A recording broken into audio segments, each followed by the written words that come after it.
All right. Well, good morning and welcome. It is Monday, July 20th, 2026, and this is the regular July meeting of the MPO Technical Advisory Committee. We'll call the meeting to order with roll call, please. Daniel Nairn. Here. Dan Shriak. I am here. Deidre Hughes. Here. Gabe Shell. Here. Loretta Marshik. Riley McAdoo-Razor. Here. John Zaki. Here. Logan Bisey. Here. Mitch Flanagan. Here. Natalie Pierce. Will Hutchings. Here. Chair Ripple. Here. Thank you very much, Stephen. We will take a look at the addendum that was sent out on last Friday. There were 3 items that were included on Addendum 1 to this agenda, and because they weren't included on an actual revised agenda, I would ask for a motion to approve a revised agenda to reflect the 3 items on the addendum. And they would be inserted as items 7A, 7B, and 7C, just following the curb management study. Would there be such a motion? This is Gabe, so moved. This is Will, second. Motion and a second. Any discussion? Call the roll, please. Daniel Nairn. Yes. Dan Shriak. Yes. Deidre Hughes. Yes. Gabe Shell. Yes. Riley McAdoo-Razor. Yes. John Zaki. Yes. Logan Bisey. Yes. Mitch Flanagan. Yes. Will Hutchings. Yes. Chair Ripple. Yes. Motion is approved. The agenda is amended to reflect Addendum 1. I will move on to item number 2, which is public comment. This is restricted to items on the current agenda or on the prior TAC agenda, excluding any public hearing items on today's agenda. Is there any member of the public attending in person or online who would like to provide public comment? Calling twice for public comment and a third call for public comment. Seeing and hearing none, public comment period is closed. We'll move on to the consent agenda. We have 4 items on the consent agenda today for consideration: the minutes from the June 15th, 2026 TAC meeting, the Title VI plan, which is inclusion of updates. We have the Bismarck-Mandan Traffic Data Collection Project Progress Report. And we have the Curb Management Study QBS certification letter. Would there be a motion to approve the consent agenda? Move to approve. Deidre, is there a second? Second. Second. Daniel, thank you. Any discussion? If not, roll call, please. Daniel Nairn. Yes. Dan Shriak. Yes. Deidre Hughes. Yes. Gabe Shell. Yes. Loretta Marshik. Yes. Riley McAdoo-Razor. Yes. John Zaki. Yes. Logan Bisey. Yes. Mitch Flanagan. Yes. Will Hutchings. Yes. Chair Ripple. Yes. Consent agenda is approved. Thank you all. We'll move on to the regular agenda, and the first item on the regular agenda is the Curb Management Study Consultant Selection with Stephen Larson.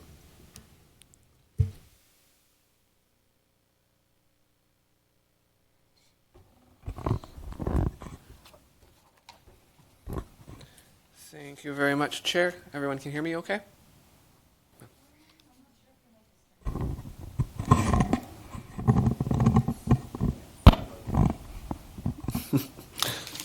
Just a little bit lower than I'm used to.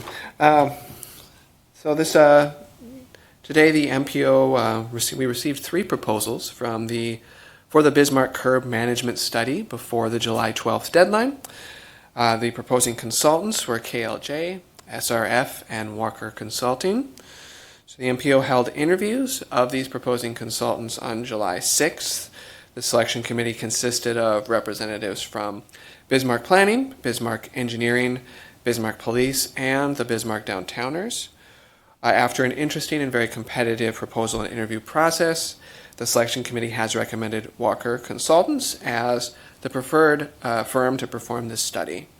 So today we are seeking a motion to recommend approval for this selection and to authorize us to move forward with contract negotiations. Any questions? Thank you, Stephen. Are there any questions for Stephen regarding the selection? If not, would there be such a motion to recommend approval of Walker and Associates as a selected consultant for the curb management study? I'd move to approve. Daniel, thank you. Is there a second? This is Gable, second. Thank you, Gabe. We have a motion and a second. Any discussion? Not. Roll call, please. Daniel Nairn, Yes. Dan Shriak, Yes. Deidre Hughes, Yes. Gabe Schell, Yes. Loretta Marshik, Yes. Riley McAdoo-Raisler, Yes. John Sackey, Yes. Logan Pisey, Yes. Mitch Flanagan, Yes. Will Hutchings, Yes. Chair Ripple. Yes, motion is approved. Thank you very much. Moving on to item 7A, which is part of Addendum 1 to this agenda. This is to consider the request from the Bismarck-Mandan MPO for the recommendation of approval of the 2026-2027 Unified Planning Work Program administrative modification. The addendum was sent out as a packet on Friday. For those that are in the room, we do have a couple of extra copies on the table. And for folks that are participating online, we'll bring that up and share it on screen. I believe Stephen is doing that for us now. And I'll try and walk us through using the PDF pages so it's a little easier for folks to follow along. So again, item 7A is an administrative modification to the 2026-2027 UPWP. Administrative modifications are revisions to the UPWP which do not meet the threshold to require a formal amendment to the UPWP. This administrative modification was to provide clarity as to who will perform the work relating to specific traffic count data collection and also the analysis of already collected data within the Task 102 2026 project table. The description has been expanded now to include how the tasks of the project will be divided amongst 3 separate efforts to accomplish the overall project, and then we've also provided the cost estimates for each part of the project. There are no changes to the overall budget in the UPWP, nor to the total federal funding or to the local match amounts for this project. So we can take a look at those changes. They're fairly succinct. The first is on the cover page of the document, page 5 in the PDF, and that is just to indicate that an administrative modification occurred on July 2026. The bulk of the changes occur on page 26 of the PDF. And that all involves the traffic data collection and analysis project that was originally identified in the UPWP with a budget of $102,000 overall. Again, that overall budget hasn't changed. We've just added 3 descriptions for 3 efforts that will result in the accomplishment of this project by year end. And one of those is that ATAC will add 29 signalized intersections in the MPO area, specifically in the Bismarck area, using the traffic analysis tool. We will approach that through an addendum to the master agreement that's already in place with ATAC, and we're estimating a total cost for this portion of the project at about $55,000. Additionally, the MPO has drafted an RFP for additional spot count collections. These would be 48-hour collections to include traffic, bicycle, pedestrian, and turn movement counts at up to 40 locations on the east side of the river. Again, we have an RFP, and that's how this procurement will take place. This effort would also include vehicle classification and some analysis of raw data from collection that had already occurred through North Dakota DOT and ATAC. The estimated cost for this effort will be up to, it says $47,000. That's actually a mistake. It should be $37,000 as indicated in the columns. And then finally, ATAC will add 3 signalized intersections in the MPO area to the existing traffic and pedestrian data collection in Bismarck using the traffic analysis tool. This will be through an amendment to the Mandan signalized traffic data collection addendum. And again, when you're in a hurry, you make mistakes. So this is existing traffic and pedestrian data collection in Mandan, not Bismarck. Okay, that is estimated to be a total cost of $10,000. And so those would be 2 changes that will be made in the UPWP to reflect the accuracy of this administrative modification. Any questions on that? Kim, a couple questions. So is it including analysis when ATAC is doing this work? Or is it just adding the 29 signalized intersections to the? It's adding it to the traffic analysis tool. So there are some outputs that can be gathered from that. And this will be ongoing with the locations that are already part of that tool, which Bismarck has identified a desire to perhaps have this as an ongoing recurring project whereby we actually are adding signalized intersections on an annual basis. They find a good deal of value in this. So. Okay. And then when you do, like, I was actually, when you said 47,000 was the incorrect amount, I thought that I was actually looking forward to it being 47 because I thought for the number of collections that you're asking the consultant to do, but knowing that it's setting up the signalized intersections, I think the $55,000 seems appropriate. So I was a little bit concerned about the price difference. Yeah, they have to set up and calibrate. It's a little bit different process than going out and just doing the counts, like the 48-hour counts. So, any other questions on this particular administrative modification? If not, there is no action that's required on this. It is for information only as it's performed administratively by MPO staff. I will make those corrections that I noted on here to make sure that everything is accurate in the UPWP. And while it was just an informational item, it kind of leads into the 2 action items now that we'll be discussing. So those items now will move on to 7B, and that's to consider the request from the Bismarck-Mandan MPO for the recommendation of approval of the ATAC addendum. And that is on page 37 of the PDF for the addendum 1. This is the signalized intersection traffic and pedestrian data collection for just the city of Bismarck. ATAC will be adding 29 signalized intersections to the existing system that they've already got set up for the city of Bismarck. The download is, or the data is all downloaded. The city is already set up with the appropriate computers and the system to provide for this. So we would have the 29 signalized intersections that would be added to the project, and then they archive the files and save all that data for future retrieval. Is there any question on this? The actual addendum is estimated to cost $50,612. That may increase just slightly, but we do have the $55,000 budgeted. ATAC has said that may be just a little on the high side. We're probably going to be more around this $50,000. Bismarck will be providing the match for this, which is already budgeted. And if there are any questions, I would be happy to stand for those. Gabe. Thank you. Maybe just a clarification. While the intersections are in Bismarck, really the data is used by the state or the statewide portals that we can see the data that's in Grand Forks. Grand Forks can see the data that's in ours. Not that we really go into Fargo's data to look at things very often, but I know the DOT does that. So it's definitely intersections that are, the majority of these are on the DOT system and really in partnership with the DOT and getting, it might be our communications that gets there, but in the end it's their traffic. It's all of our traffic that is using these roadways. So just wanted to clarify that as all. All right. Thank you very much for those details, Gabe. Anything else to add or discuss? Okay.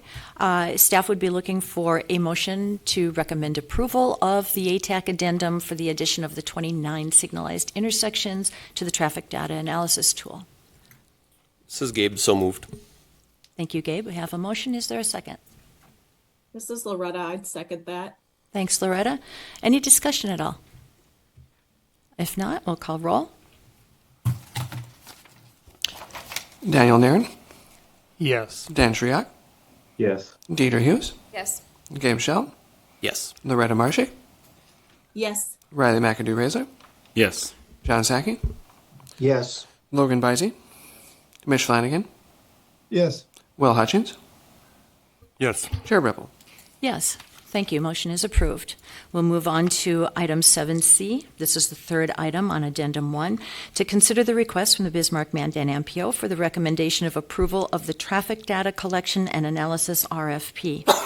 That is included as an exhibit, and that started on page 41 of the addendum document. This is to procure a consultant to conduct a traffic data collection. It would include traffic collection, also pedestrian, bicycle, some classification of vehicles, motorcycles and passenger vehicles would be classified 1 through 4, and trucks 5 through 12. Also some analysis of raw data from that collection, and also what has already been collected by North Dakota DOT and ATAC previously in 24, 25, and 26. So it's fairly comprehensive, and it is also being requested under a very compressed timeline. We are asking that this study be substantially complete by December 31st. It does have a not-to-exceed budget of $37,000. And we do have a schedule that is based on a timeline of approval at today's meeting and tomorrow's policy board meeting, and then subsequently by DOT to be placed on their website for solicitation by July 24th. So there's a kind of a lot of things in play here. We can go to the scope of work on page 49 of the RFP. That goes through some of the details of the traffic collection preparation itself, field work, deployment and mobilization. It then goes into the traffic data collection itself, which will consist of 48-hour traffic count, and also turn movements at up to 40 designated locations. Now, these might be intersections or they may consist of segments. Again, trucks shall be considered vehicle classes 5 through 12. Turn movement counts and bicycle and pedestrian counts are requested at 6 specified locations. Those locations were included as part of this RFP as an exhibit. And then beyond that, turn movement counts, bicycle counts, and pedestrian counts will be collected at all other locations for which those types of counts might be appropriate. Locations are approximated in the attached exhibits to this RFP, and they'll be finalized at the time of contract negotiation. So also important to note is that additional locations, which might consist again of intersections or segments collected by NDDOT and ATAC throughout 24, 25, and 26, require compilation by the consultant. We want to make sure that we have all that data compiled so that it's in a usable format for our jurisdictions to utilize at their own discretion for studies and engineering projects that they are trying to move forward.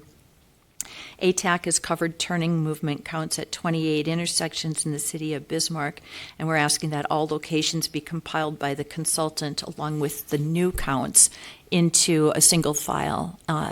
This will also be used for the travel demand model effort that is going to occur beginning early 2027.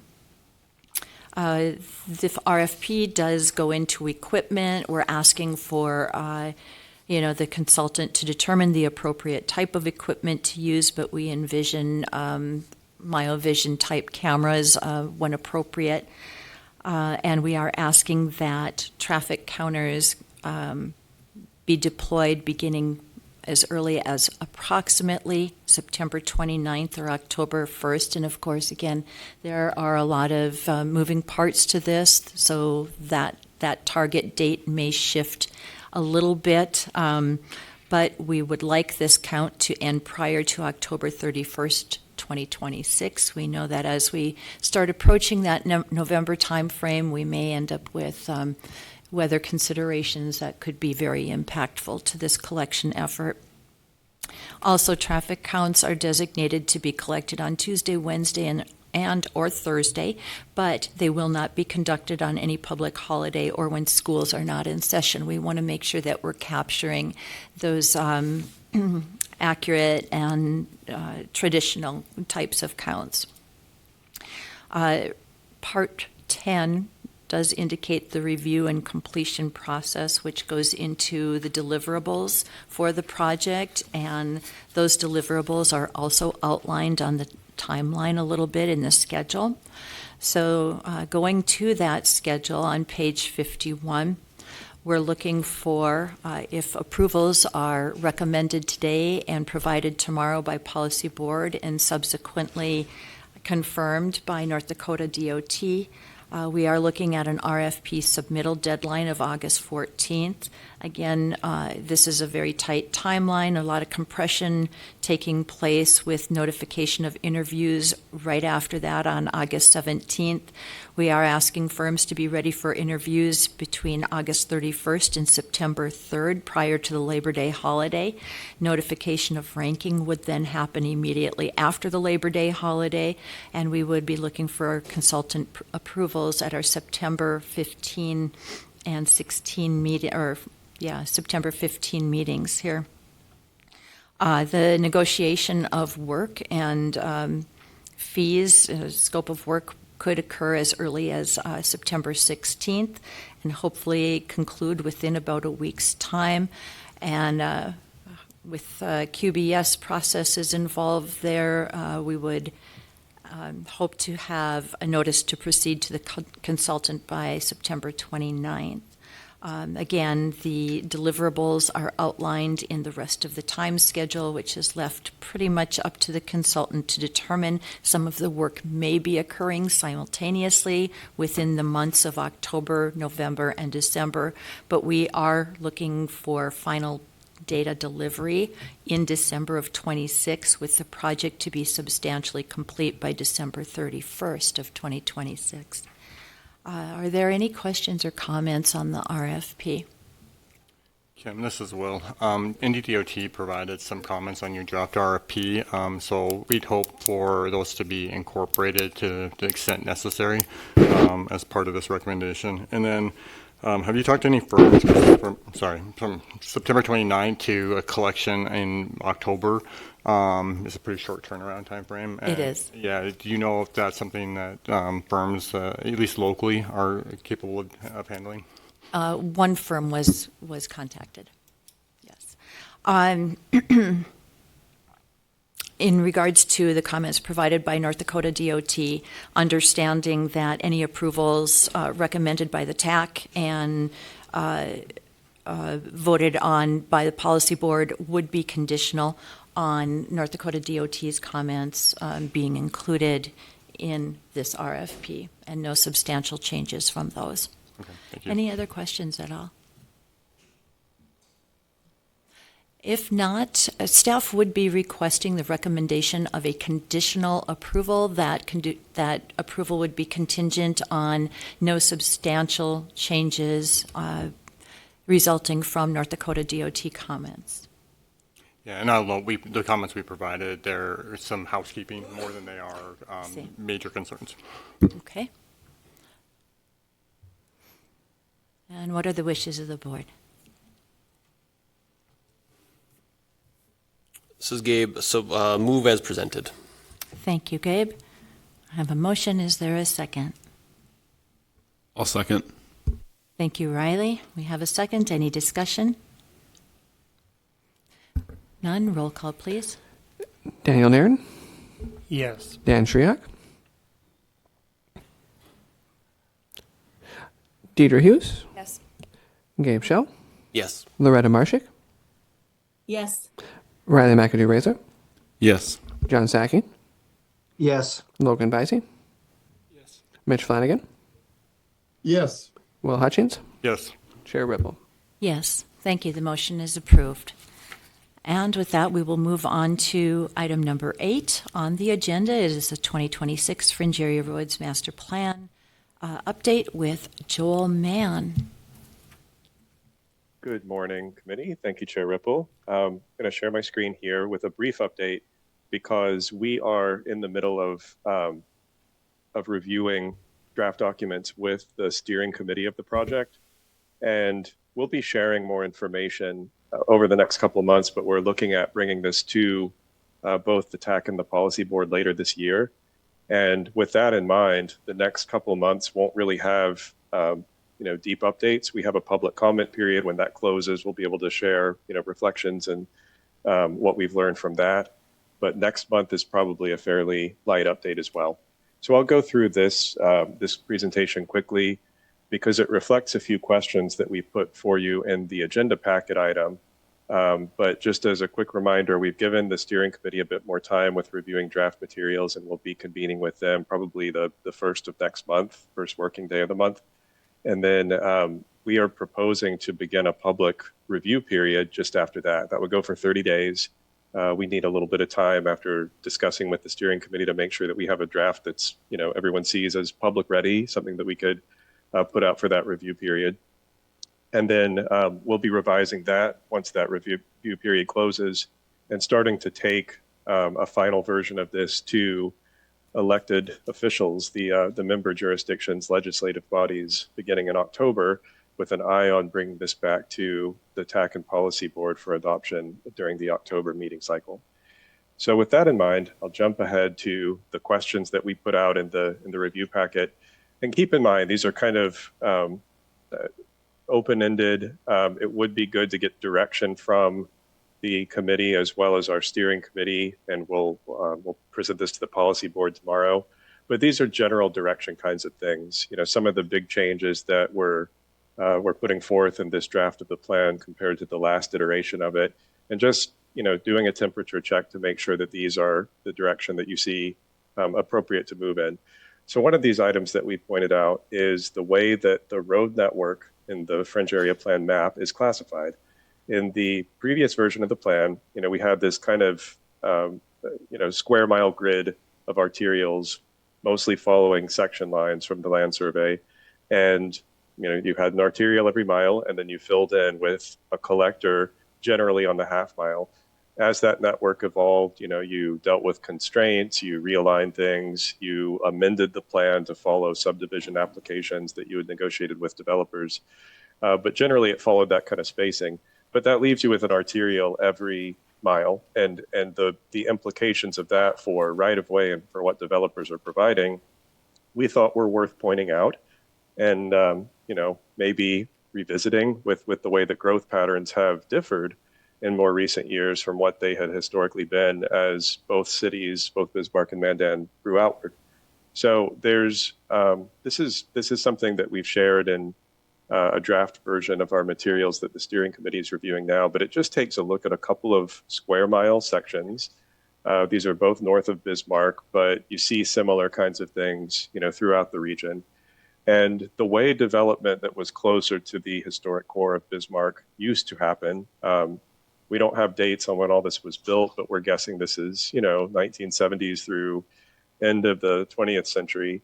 You had development patterns that followed kind of standard, suburban street layouts and building density, and usually residential neighborhoods off of a major corridor and some commercial properties right on it. So pretty standard development that you see all over the country.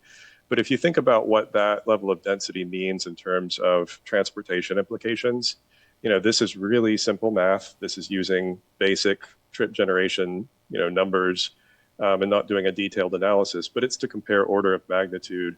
That square mile of development with that kind of a pattern, if you had, about 3.5, 4 dwelling units per acre and some commercial on the major corridors, could generate something in the neighborhood of, 25,000 trips a day. That's for all kinds of purposes. That's both residential and commercial trips together. But if you think of that number as representing a square mile in that kind of conventional development pattern. And then you look at more recent development patterns, especially north of Bismarck, but really all over the region as well, that have been leaning toward more of a large lot residential format. That same square mile, using a constant factor there, is just going to have fewer units on it and therefore fewer trips generated.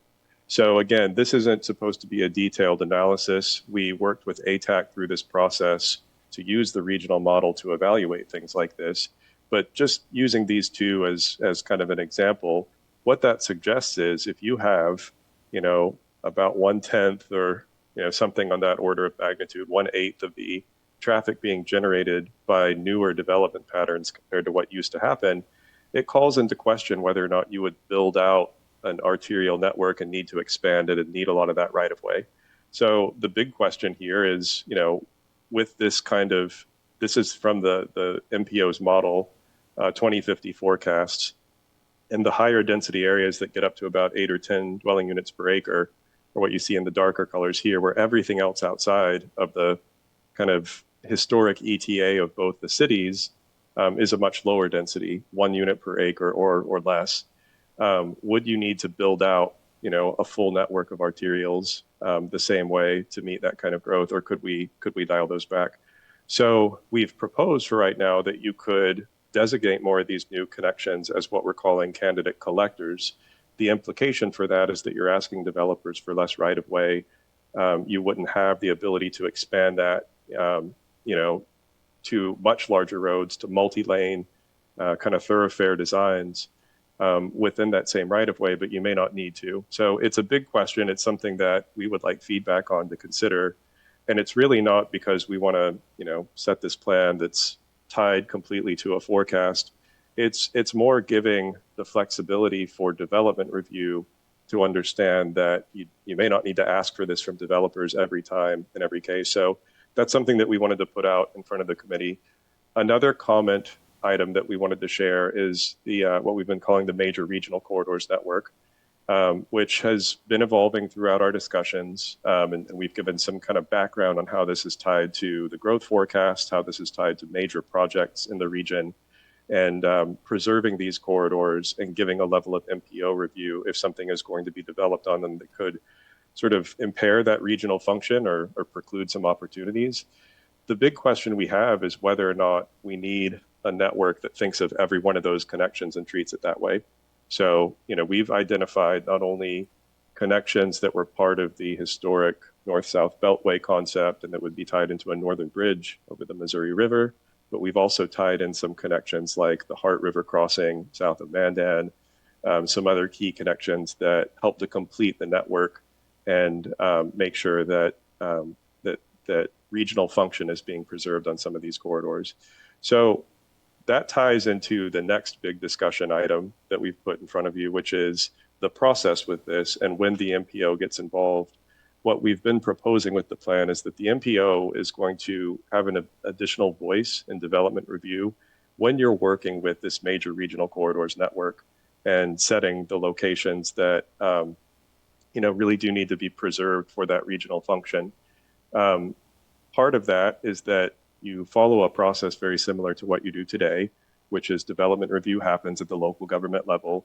And all local governments today are currently working on trying to make sure that any proposals that don't quite align with standards for access management or intersection spacing or road design or things like that get corrected before you approve them. You want to generally work with a form of development that's allowing the region's infrastructure to work well. But what we've proposed with this is that if you don't get to a point where that applicant is making those changes and you have those concerns for the regional roadway network, that you get the MPO involved in the process. That would mean the technical advisory committee here is reviewing staff reports and recommendations from the local government staff to be able to make a formal recommendation back to the local government of any concerns or any challenges that might create in the long term. And that review is triggered. We're proposing a series of thresholds here where if you pass any of these, the MPO can come in and take a look and offer that advisory. What we've tried to set up, though, is a process that doesn't need to be used very often. Nobody wanted this to be an additional level of scrutiny or of bureaucracy, that would slow down the development review process. So this is really here just to make sure that we're thinking regionally and that one local government might make a change on a corridor that could have impacts for how that corridor could serve both sides of the river and the entire region. And if that happens and we get to that point, we would like for the MPO to be able to say, we have some concerns here. Is there some way we can kind of work through this? The MPO would not be superseding local government development review or approval authority. You can't do that by state law. But the MPO could say, from a regional standpoint, we have to prioritize our funds, and how it will serve the region best overall.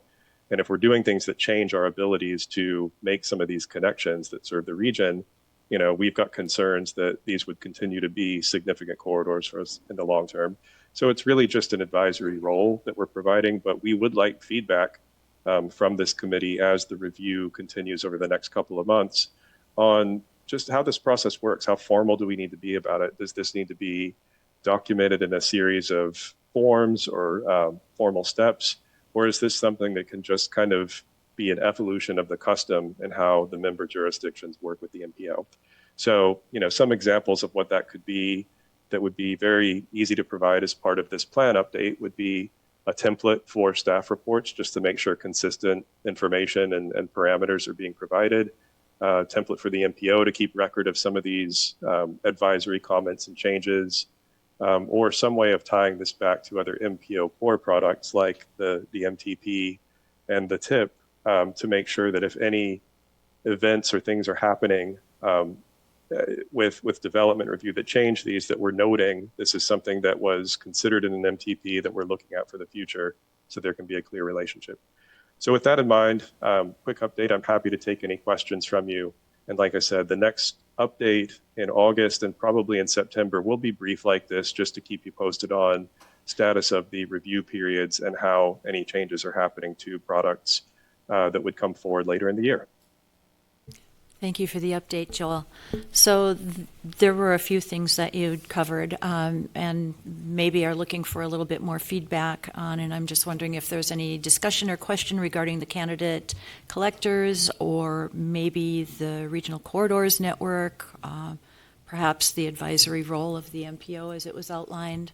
Any discussion or questions for Joel? Gabe? Maybe if I could start.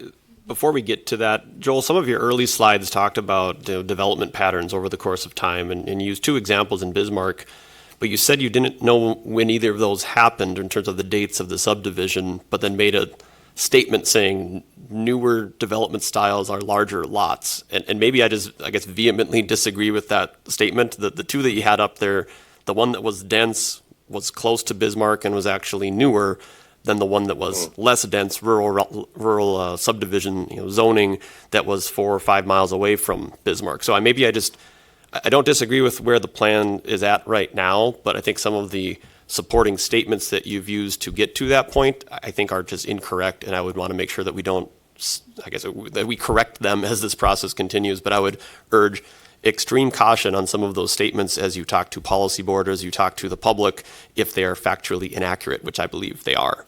But maybe I'll start with that. Thank you for pointing that out. No, I appreciate it. What we're trying to capture, I guess, with that comparison and the point that we're making is that further out from the city is where that lower density is happening. With changes to the ETA, it seems like that's the pattern that's continuing to emerge, and some of the amendments to subdivisions that we received from the county for some of these subdivisions are reflective of that pattern a bit more. So we'll be a bit more careful with referring to the timing of it, but the intent there is to say that if you are kind of building out what you have within your ETA at a higher density, but everything outside of that is at a lower one, there's a correlation to transportation impact and how the system functions and what you need for it. So it might be worth considering that in what you ask for from developers. So thanks for the correction. I appreciate it. Yeah, maybe I'll add to that as well. So yeah, I mean, and certainly when we've looked at our densities. They've actually gone up over the last 20 years in the city of Bismarck. So our developments are becoming more dense. We're seeing more twin homes, townhomes incorporated inside, and our zoning is being changed to encourage more of that. So, yeah, I would encourage, and certainly further out, they're going to be less dense. But if we're making generalized statements about our region and how we're growing, I would like that corrected. But even so, thinking in terms of the Fringe Road Master Plan assigning alignments and assigning the locations of these arterials. So, I mean, I certainly would agree we don't need 5-lane highways all throughout areas where they're not grown yet. However, I would think even low-density development still needs to have a network of arterials and still needs section line roads in order to navigate. So I guess I'm questioning also whether there is a less need for those section line roads and those arterials, even if density is lower, or is the statement you're making that we need less lanes or fewer improvements in those areas? Yeah, the statement is the plan hasn't proposed that you can remove these, let's just call them alignments for now, out of the network completely. It's saying that maybe you don't need to reserve the same degree of right-of-way on a regular basis every mile when your densities are lower as you move further out, and that you might have some room to be working with developers to say, this is, based on our forecast, based on our long-range planning, this is likely what we would need to build out. We have not proposed changing anything like, zoning ordinance standards or what each local government would require for right-of-way dedications from their subdivision processes, but that might be a future step that comes from it, that you look at this and say, maybe we don't need to have 150 feet for every arterial, on every mile, but, we might be looking at something that sets these for expansion beyond the 80 feet that we're requiring today. So it's what we're seeing now with the overall forecast that guided this plan show that there's less of a need for the kind of systematic build out of arterials on every mile that could be expanded up to, multiple lanes per direction. And the degree to which the plan kind of sets that now would be taken to your development review conversation. So the feedback that we're looking for is there a balance here? Should we keep it the way it was? Should we kind of dial this back? Because it'll make it easier for our conversations with developers to be able to say that we're setting right-of-way needs that are kind of reasonable. Sure.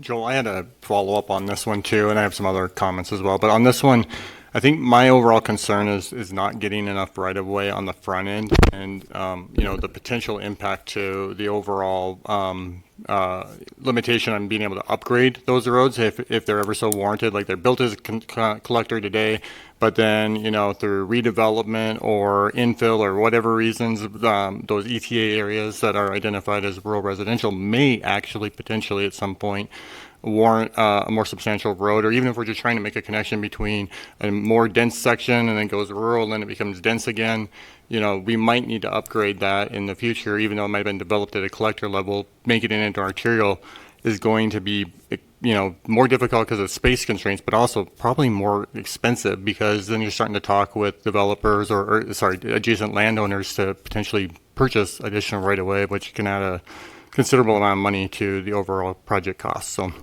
I think I'm more in favor of getting either a happy in between, somewhere between standards necessary for collectors versus arterials, or just going with the arterial designation stays on the section line.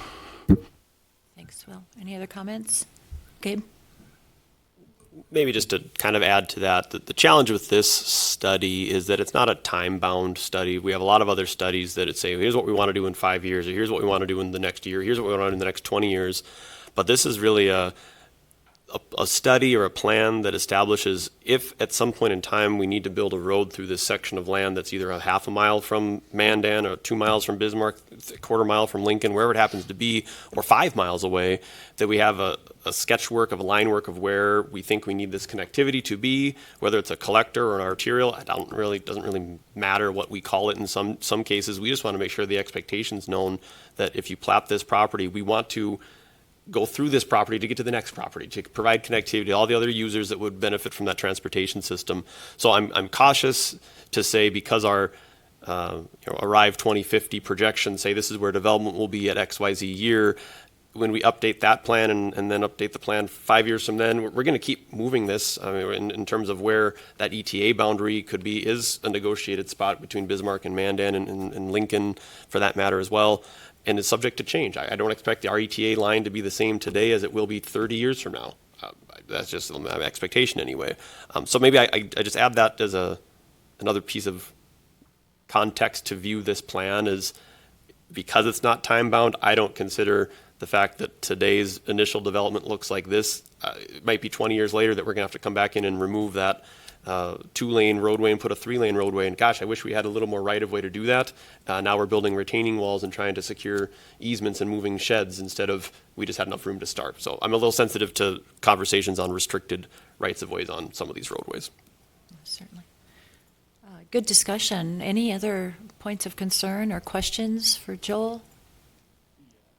Will? I just asked really quickly, Oh, yeah, go ahead. Chair Ripple, what I'm hearing from this is sort of a broad consensus that we would like to keep it the way it was because it established maybe a lot more right of way than we need today or at any point in the foreseeable future, but it's just going to make it easier in the longer term.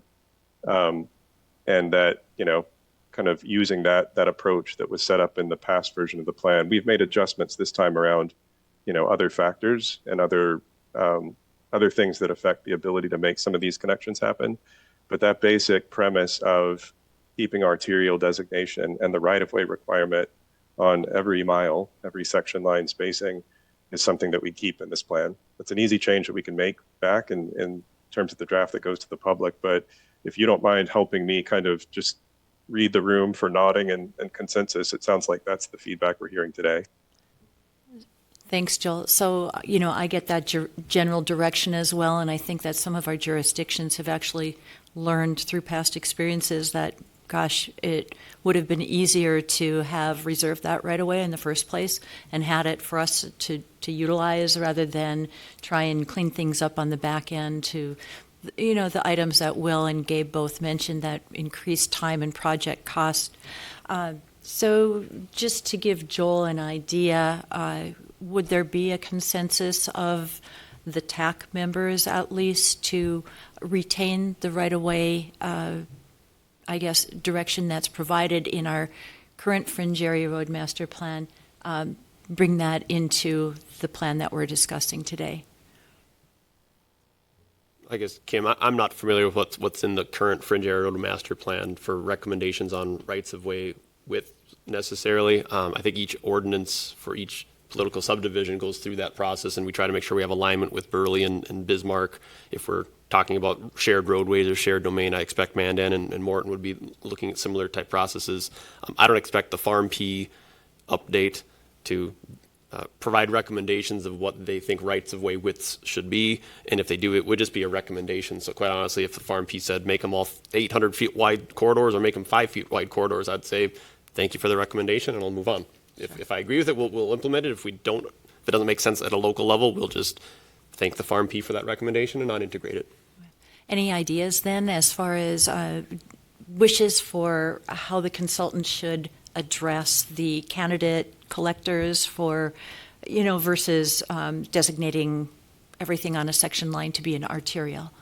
I would say there's an opportunity with the steering committee members. I mean, there's a lot of overlap between the TAC here and the steering committee. I think that's probably a conversation that could be pushed back to the steering committee and iron that out at their next meeting would be my recommendation. And Joel, it was my understanding that the next steering committee meeting would be occurring that first week in August. Is that correct? That's right. We have an active poll out now and most people have responded, and I think we've got pretty good consensus for a date around then, so we'll be getting that set up pretty soon. And would it be agreeable to you then to continue this conversation with your steering committee members and try to absolutely come to a consensus there? We appreciate the time today just to get another kind of feedback point for the team. So yeah, the steering committee is structured to explore these issues in more detail, and we'll do that then. But I appreciate the feedback today. All right, great. Yes, it was a good discussion.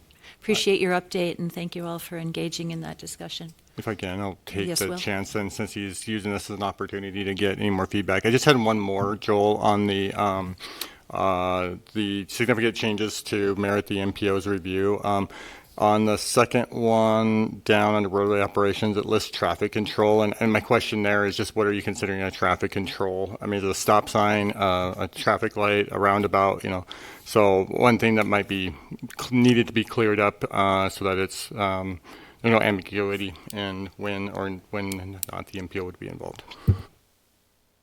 Yeah, that's, thank you for that clarity. We'll add some more detail on that. The idea is that it's along one of those regional corridors. If you are having to control the movement of that corridor itself and not the cross street so much. So that would be always stop control, signals, you know, roundabout, anything above just free flowing movement where it's only side streets that are accessing the development directly, getting traffic control.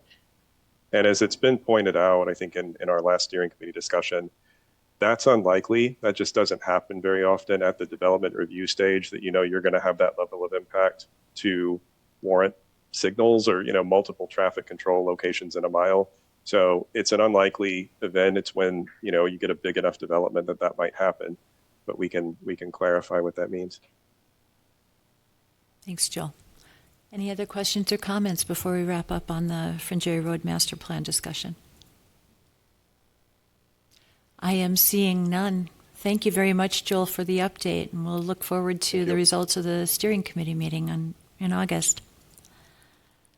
Moving on to item number 9 on the agenda, it's the Transit Development Plan update. This is a study that's recently kicked off. Paulette Jacobson, do you want to kind of start us off, and then we'll be introduced to Aaron Bartling? Yes, as Kim has mentioned, thank you, Chair Ripple. We did get started last month with the Transit Development Plan, and today we have Mr. Aaron Bartling with Bolton and Mink to provide that first update for us. We welcome Aaron. Thank you, Paulette. Let me get my screen shared here.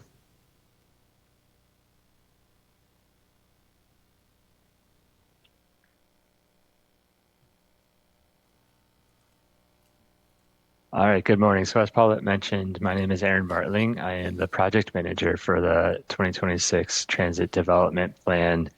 And today will be a pretty brief update just as we're getting going on the TDP overall, but I thought I'd touch base on where things stand today, what's been completed in the first month or so since we kicked off the project, and then kind of talk through the process a little bit and touch on what's coming in the next several months here. So looking at what we've done so far, so our team held our first kickoff meeting as a PMT about a month ago now in June. And as part of that kickoff process, we initiated the data collection, which allows us to get going on the existing conditions evaluation task. So we're deep into that analysis process as we speak. And then along with that, we've also drafted a stakeholder and public engagement plan, which I'll kind of touch on that process a little bit here today as well. And then the final piece, we initiated some project branding to go along with the TDP process and any engagement efforts that we have. So just getting into a little bit of an overview of the process overall. So I threw the schedule up on here. This was updated from our initial one just based on conversations at our initial PMT and kind of talking through where engagement should fall and touch points with steering committee and that sort of thing. So as you can see, we're obviously still very early in the process and kind of in the middle of that existing conditions task 3 here in orange. Which is really focused on reviewing the fixed route system, and then we'll be doing some peer comparisons as well. And throughout the process, there'll be touch points with various committees, such as this one here today. We'll have our steering committee, and then there'll also be some updates for the transit board as well throughout the entire planning process. Overall, though, we're looking at a little over a year-long process before we expect a final plan for approval. Which you can see next summer, early fall months is when we expect that. So throughout the process, we'll be involving the community and stakeholders in a number of different ways. So just kind of 4 key buckets that I've laid out here on this slide, starting with the MPO, obviously with our monthly updates and conversations like this. We'll be providing status updates on the process and key updates on some of the task work that's been occurring over the past month, each month.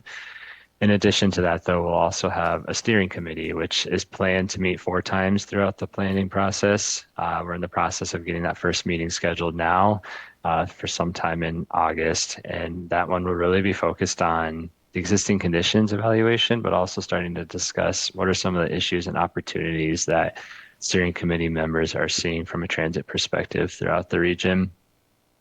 And then following that, we'll be coming back to the steering committee in the fall for more of a workshop style meeting where it'll be a little bit more interactive, and we'll actually broaden the committee to invite others to join in as well, from the transit board, transit staff, operators, that sort of thing, to have this interactive workshop to help set some priorities and think about different scenarios as we look at some of the future system planning needs and moving into the next task for that. And then in the spring, we'll come back and talk about the implementation side of things. So how do we take all that, what we heard from the public, and start thinking about how we actually implement some of these strategies and scenarios. And then the final meeting will be to review draft TDP and the recommendations coming out of it.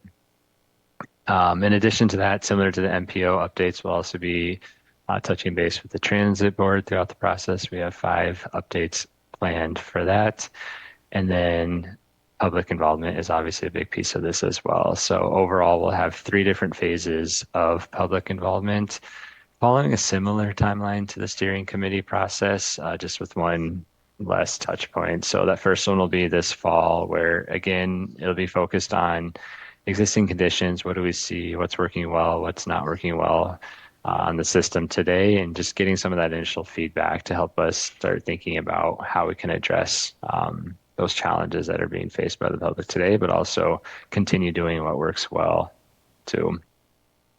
And then through the winter months, probably early into next year, we'll be coming back to present different scenarios to the public of different strategies, tools, really as a method to collect feedback and get an understanding of where's the public, where do stakeholders really want to focus on as we put together the final plan recommendations. And then in the spring, summer months, we'll come back with that draft plan and its recommendations.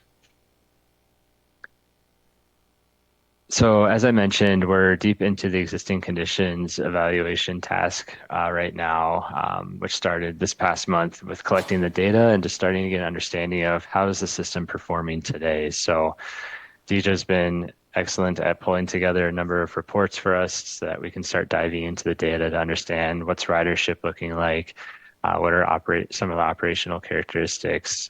This is primarily focused on the fixed route system, but there'll also be a review of paratransit services as well. And then we'll be bringing in a peer comparison.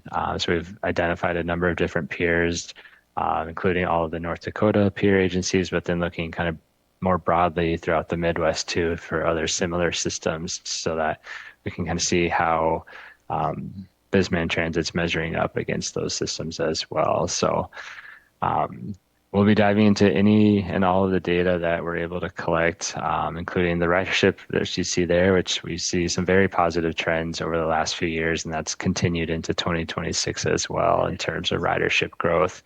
So we want to understand where are we seeing that and how can we capitalize on that to continue that growth into the future in the next 5 years or so. And then as we kind of move into that second phase of thinking about the future system needs, this will really be kicked off with that planning workshop this fall, tentatively planned for the October timeframe. This will really help us understand where should we go in the future based on what we've heard from the public so far, what we've seen in our existing conditions, and what we've heard from stakeholder conversations. What does the future look like, and what different scenarios could be developed to explore different solutions to some of the problems that we're facing or identify opportunities with future growth and things like that. So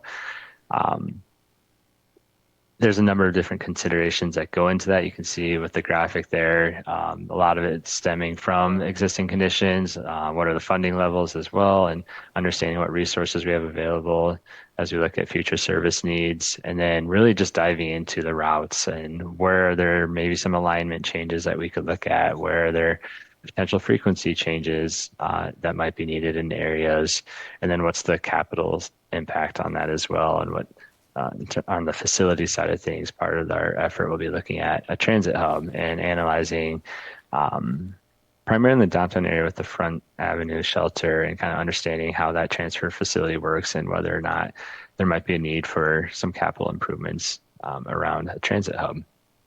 And then looking at designated stops is a key piece of this as well, understanding when or if designated stops might make sense on the system overall, and kind of understanding what might be the right application if Bismarck Transit were to move forward with designated stops on the system.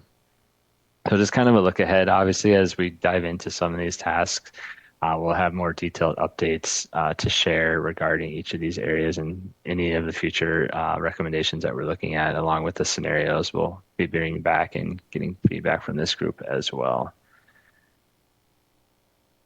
So just a quick look ahead at what's next in the coming months here. So we'll be wrapping up that existing conditions evaluation and peer comparisons review, really to prep for that first steering committee meeting, which we're planning for August, sometime in about a month or so, where we'll dive into the existing conditions results and kind of what we're seeing from the system, but then really lead some conversation on what are the opportunities and challenges that steering committee members are seeing. And then along with that, we'll be preparing for our first round of public involvement as well, which will follow that initial steering committee. And with that, I'd be happy to take any questions that anyone has on the overall process or what we've completed to date. Well, thank you, Aaron, for the update on the transit development plan. Are there any questions regarding this study or where we're at with it right now? Anything on Aaron's presentation, Gabe? Thank you, Kim. Can you maybe just describe the makeup or the proposed makeup of the steering committee in terms of what parties are going to be part of that committee?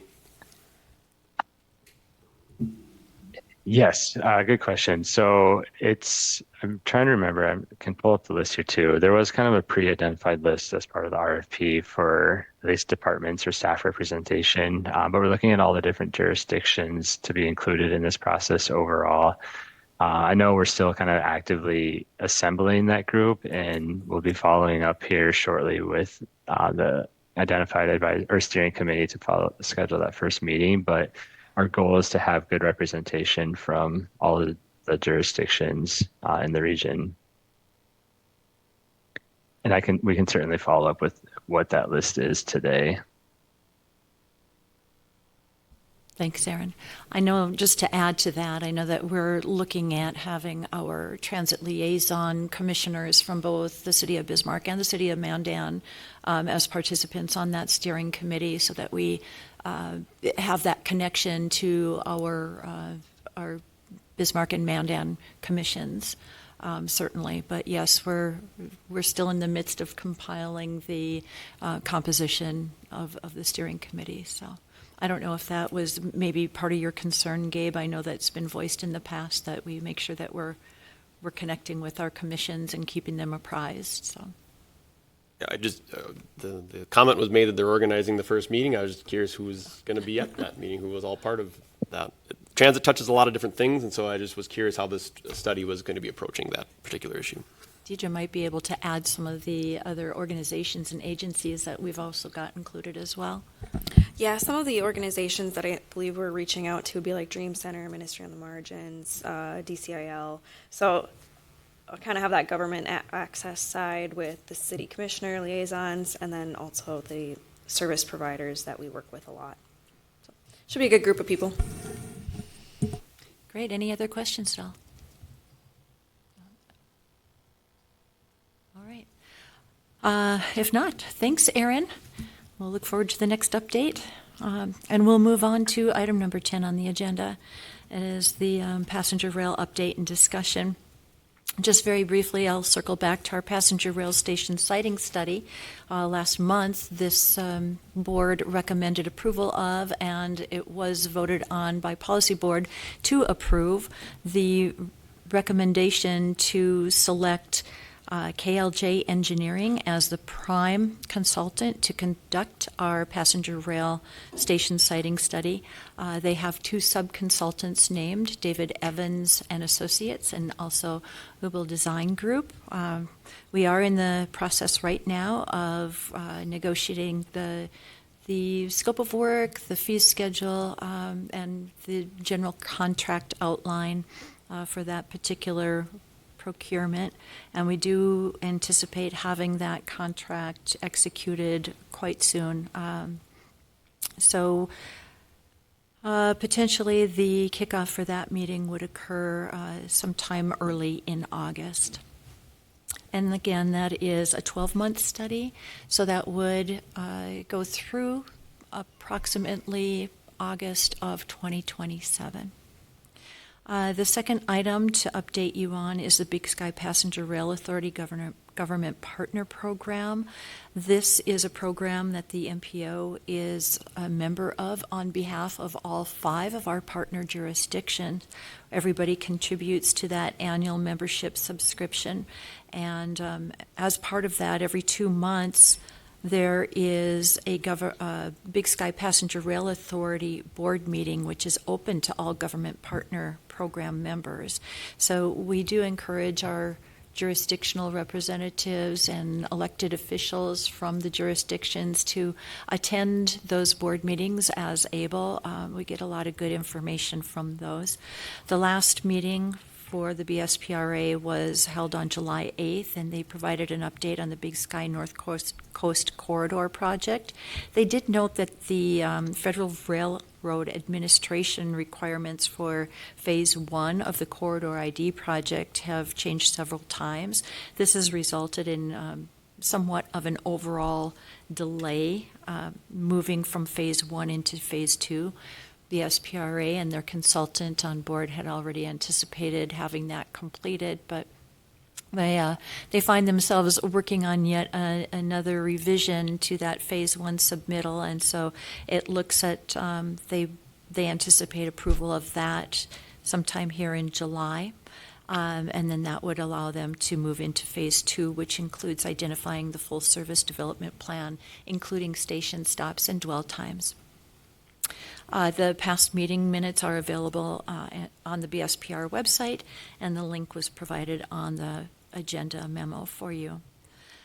In addition, the BSPRA does hold an annual conference. This year's annual conference is going to be combined with the Greater Northwest Rail Summit, and it will take place August 25th through 27th in Helena, Montana.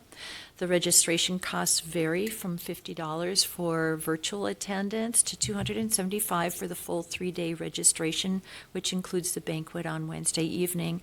There is a link that you can click on the agenda memo. It provides more information and a preliminary agenda that's available there. As a noteworthy item of interest, BSPRA is offering one free conference registration to each of its GPP or Government Partner Program members. Because we are a member, that would entitle us to one free 3-day registration. And so I would like the policy board members and perhaps TAC members to consider if there are any jurisdictional representatives or elected officials from any of the jurisdictions who do plan on attending that annual conference, if they would like to take advantage of this one free membership. Basically, this is going to be available on a first-come, first-served basis, so I guess the first person that would contact me and say, yes, I'm definitely going and I want to make use of that membership, I'll provide those contact details to BSPRA to make sure that we've got that organized and underway. That's all I have for the rail update this month. Are there any questions? All right. Thank you. If not, we'll move on to item number 11 on the agenda. And Deidre Hughes will be providing us a transit service operations update today. Thank you. It's been a few months since I've provided an update, especially I think the last update was prior to our service changes. So I wanted to give a few updates that things have been going on at Transit in the last couple of months. There was some update to the vouchers. I believe we had this conversation at a previous meeting. The Bismarck City Commission met on June 9th and approved the request from Bisman Transit to utilize $5,000 in sales tax funds to develop a CAT bus voucher program. The Community Development Advisory Committee has been tasked with developing the program requirements. This committee is scheduled to meet July 22nd to review the proposed application and criteria for agency selection, and the goal is to have the program rolled out before the winter. So I don't have any more specifics than that, just that we're kind of moving along with this process and kind of using this as a pilot program to see, is that $5,000 sufficient? Do we need to reevaluate that? How frequently should we be accepting applications, things like that? And then obviously Daniel has more information on that as well as part of that committee. I do have an update. We had a fixed route bus that was involved in a not at fault accident on June 17th. This accident did result in one passenger injury and significant damage to one of our fixed route buses. That bus was a 2019 Alexander Dennis Enviro 200. We're still working with insurance company, even though it's been over a month, to determine the cost of repairs or if that bus will be deemed a total loss. Really hoping that it is not, because it takes about 2 years after submitting an order for us to receive the delivery of a fixed route vehicle. So to lose one out of our fleet right now would be a not great situation, but we're kind of just waiting to see what the insurance company comes back with for the total appraised value of that accident. Next item that I had an update on was our Coordinated Human Service Transportation Plan. Every 5 years, Bisman Transit must update our Coordinated Human Service Transportation Plan to remain eligible for Section 5310 Enhanced Mobility for Seniors and Individuals with Disability Grant Funding. We have submitted or have started promoting a survey for our human service providers as well as riders, and that's been distributed on our website. We do have posters on our buses. We have a handful of responses so far, but not nearly as many as we're hoping for. Public comment meetings will be held at the Mandan Morton Public Library on July 28th from 10:30 a.m. to 11:30 a.m. and at the Bisman Transit Facility from 2 p.m. to 3 p.m. An additional meeting is scheduled for July 30th from 4:30 p.m. to 5:30 p.m. at the Bismarck Veterans Memorial Public Library. The finalized plan will be presented to the board for approval at the August 27th board meeting. And then the last item I have is just a ridership update, which I think is the most exciting. So on April 1st, Bisman Transit expanded both our fixed route and demand response service hours. From April through June, we provided 1,728 early morning fixed route trips from 6 a.m. to 7 p.m. We also provided 4,024 evening trips from 7 p.m. to 10 p.m., bringing that total to 5,752 trips that we would not have been able to provide with the prior fixed route system. With that service change, Bisman Transit now allows general public riders to schedule demand response trips on Sundays and holidays. Since April, we provided 48 general public demand response trips. Sunday services were also expanded, and we have provided 185 trips during the additional service time. So we're seeing a very strong need for the hours that we have already provided.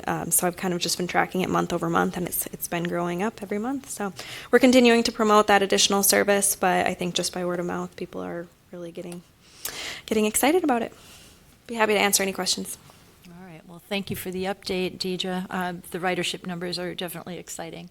Any questions at all on her? I just had a curiosity. Do you have spare buses you can use if do get one taken out, or are you going to have to amend your route to accommodate that? It's a sensitive question right now. No, so we actually have another vehicle that's out for an at-fault accident. We were not at-fault accident, excuse me. We were rear-ended. So I have 2 buses out for accidents right now. One that is having a transmission installed, and then we have a couple other issues. So we've been utilizing our cutaways on the fixed route as we need. We haven't had to have any service, gaps where we had to pull a route or for a day or anything like that, but we have had to use the smaller vehicles, unfortunately, but it's better than canceling service. So the push is there to get vehicles back on the road. When dealing with insurance companies, that takes a little bit of time. Mm-hmm. Any other questions or comments? No? All right. Well, thank you, Deidre. We'll move on to number 11 on the agenda is roadway projects update. Can we start with overall North Dakota DOT today? Logan, do you have anything for us? Lots. Yeah, we got quite a few projects here in town. Memorial Highway Phase 1 is kind of finished up. There's some punch list items. That's all open. All traffic control is off there right now, so it's pretty nice to see that. Phase 2 is going full bore. Kind of that work between Main Street and Titan Machinery. Installing some storm on Main Line right now. They plan to do some concrete paving next week on some portions of that. The end of the month, I think they're going to start working on the structures near the Hart River by the trolley on 3rd Street. So there might be some impacts there later this month. Exit 161 is also just kind of down to punch list items to finish that project up. It's pretty open, and it's got some little bit of signing and pavement marking to do there. No, otherwise that one's open and rolling. There'll be a big microsurfacing project in town. It's a night pave. That'll be on I-94 from the 3-lane all the way to past exit 161. It'll also be all of North Dakota 810 and I-9 or 194 kind of expressway.